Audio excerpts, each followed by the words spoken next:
Hey there!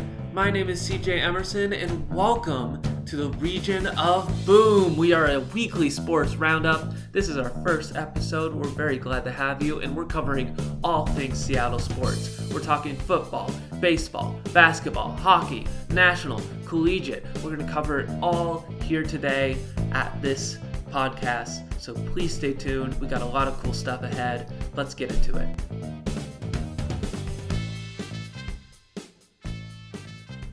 Now, the big story of the week, of course, is that the Seahawks are back. They're sporting some fabulous throwback uniforms in their opener against the now Wilson-less Denver Broncos on Sunday.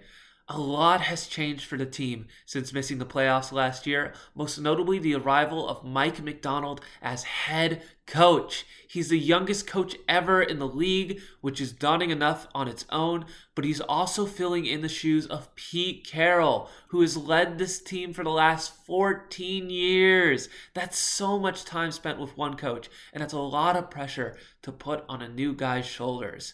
You had to ask yourself that game, is that pressure too much? Is that why we saw a Geno Smith interception on that first drive? Is the pressure getting the best of the team? And I think thankfully that was not the case. This was a comeback game.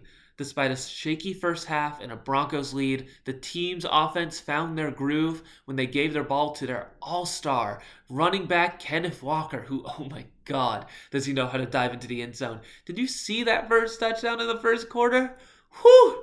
Oh, that was one to remember for sure. Now, Macdonald, Walker, and the Seahawks would ultimately win their opener 26-20. One hell of an opener, and we got more to look forward to. Stay tuned for next Sunday at 10 a.m. as the Seahawks take on their first away game to face Drake May and the newly formed Patriots. We'll keep you updated on that.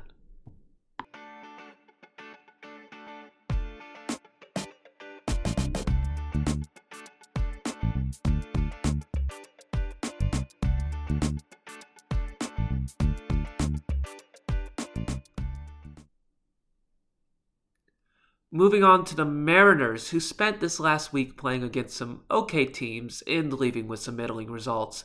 They won 2 out of 4 games against their division neighbors, the Oakland A's, and in 2 out of 3 against the St. Louis Cardinals over the weekend. Now, last night's game against the Cardinals was actually a recent highlight in terms of meaningful wins for the team. Some early points in the game's first inning made space for both Randy Arozarena and Jorge Polanco to score home runs, cementing a strong 10-point game against the Cardinals' 4. Now, there were some challenges, like starting pitcher Luis Castillo having to exit by third inning due to a hamstring strain, but his backup Trent Forden thankfully did a great job closing things out. Whether this incident puts Castillo on the injured list, that's unclear for now. We'll keep you updated. Ultimately, however, the team's still having a really hard time recovering from the events of August. They had a truly cataclysmic summer road trip where they lost 8 out of 9 games across the month. Truly, this losing streak cost the Imps their spot as the AL West leader. They're now trailing a 4-game lead held by the Astros. We can only hope that the Imps have enough to catch back up before the end of the regular season. Now, there's been plenty of debate over what caused their collapse abroad, but regardless of what fans say should change, it won't be in the office. Imps president Jerry DiPoto is expected to return for 2025, as will GM Justin Hollander, according to a report from the Seattle Times. Debate about how the office has affected on-field performance can be had, but it seems like they're here to stay. All right, let's talk Kraken. Now, it's a bit early for hockey season. However, the team has just announced their preseason schedule if you're looking to get your fix. If you want to see some early hockey, training camp will take place at the Kraken Community Iceplex at Northgate, so you can get there by light rail, starting with rookie camp on September 12th. There's going to be a season ticket day on the 20th and a kids day on the 21st if you're looking to bring your little ones. As for preseason games, though, if you want that full-time team versus team action, the Kraken are going to play the Calgary Flames on the 22nd. They're going to have an away game against the Canucks on the 24th, and then they're going to come back home to face the Oilers on October 2nd. The team also announced their giveaway night, so if that's your thing, you can find all that information in the show notes below, along with all the rest of the preseason dates. Now, personally, I've never been a big giveaway person, but I do really want those goalie oven mitts, so I'll consider it.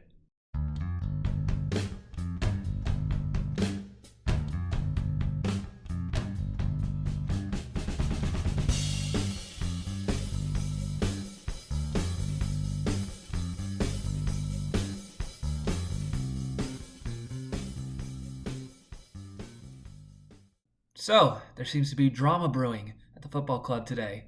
According to fan publication Sounder at Heart, the team's all-time scorer, Ruidiaz, has decided not to return for next season. The article claims that Ruidiaz has been personally dissatisfied with the Sounders after coach Brian Smetzer banned him from a match against Chicago last June after a locker room altercation between him and defender Nuhu Tulo. Now, it should be said, what Sounder at Heart has written about Ruidiaz's decision and his reasoning behind it has not been substantiated. For right now, these are all just rumors. Coach Smetzer says he even believes the report to be inflammatory and that where Ruidiaz will end up in 2025 is still unknown. The Flea himself wasn't around the comment as he had skipped training to take care of a knee issue. We'll have to see if he's on the field next Sunday at 4:15 when the team plays Sporting KC on their home turf.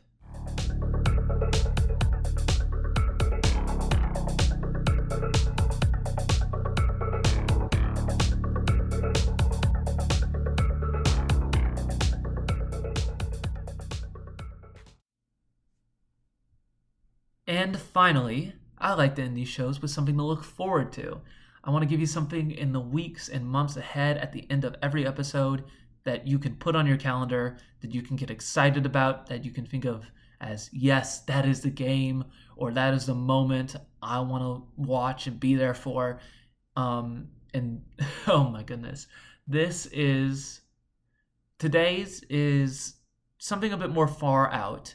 It's something a bit more long term, but it's also something really special. Ladies and gentlemen, the Storm is soon going to have company in the Northwest as Portland has reportedly been chosen for a WNBA expansion team. This is news breaking from the Rose Garden Report. They claim we might see this new team ready by the 2026 season. That is crazy soon.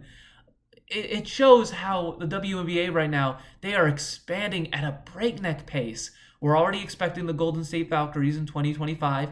We were already expecting a Toronto team in 2026. So now Portland's going to join them. They're going to be a dual debut. And it shows how the league is skyrocketing right now. Not just in terms of attendance, but also in terms of where it can spread its wings. According to the report, let's get back into some of the smaller details here. According to the report, the team's ownership is going to be led by the Baffel family. They already own the Forns FC, so it's a good match. And the team's going to be announced tomorrow, September 10th. There's a few lingering questions we have. Are they going to adopt the identity of the Portland Fire, defunct team from 2002, or are they going to go with a fresh coat of paint? We don't know. That's something we're going to expect to find out in the months ahead. But for right now, in this moment, this is just really exciting stuff because honestly, I'm glad we're getting more teams in the Northwest. I'm glad we're going to have a women's basketball alternative in the Northwest because the more teams we have in this region, that's more attention, that's more eyes, that's more resources, and that lifts up all sports in this area. It makes us less of an isolated place. So the more women's basketball, the more WNBA, the better. I say bring it on. We're going to have another opponent on the court. We can maybe have a Northwest rivalry between them and the Storm. It's really exciting to look forward to. And I'm really excited to see all of these new teams kind of materialize in the WNBA in the years to come. All right, and that has been the first episode of the Region of Boom. I've been your host, CJ Emerson. Thank you so much for listening. We will be back on Monday morning, and we'd love to have you back as well. You can always subscribe on Apple Podcasts or Spotify, and just hit that button, and we will be in your feed. We'd love to be there, and we'd love to have you along for the ride as we tackle new sports, new games, new updates. Every week we'll bring something new to the table, so stay tuned for that. Have a good day and have an even greater game day. Take care now. Bye.